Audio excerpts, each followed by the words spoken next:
guys, kuhan lang na siya. Santos, taga-taga lang yun eh. Kasi na kay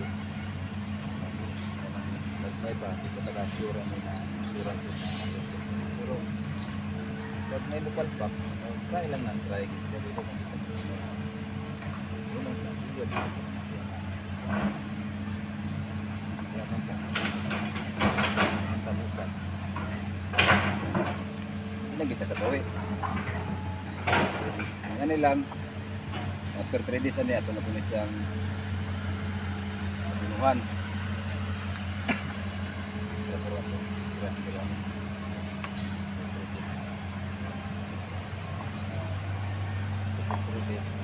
Apply, kailang fencing lang siya. Saka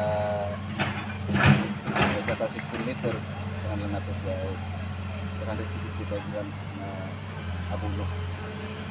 Ikot kasi sa ito na wala 6 days o 7 days. Ngayon lang, na puhon-puhon. Kita-kita ko na bonsai at gusto natin sa ating banda. Nakita ko na sa mga mga siguro loads.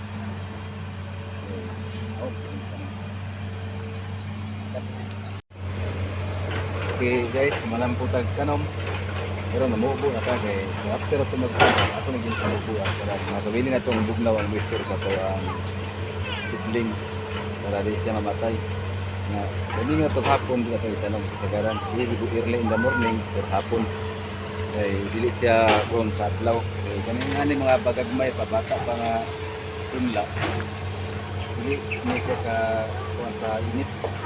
Ang kalahutay kung kanong tao udto lagi kamatay ang ato ang pamilya ang hapon ka bintag sa morning pagkatapos itong magtanong ito karon magtanong tuhan para mabili lang yung moisture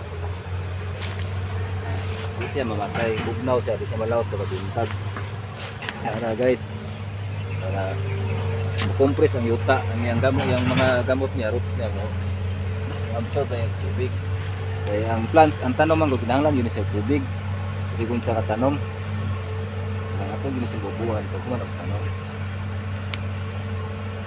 anak na guys kung ano balak kung magtanom ano yan nasa pagkiyaka madali ko ginagmay lang ito mga backyard lang ba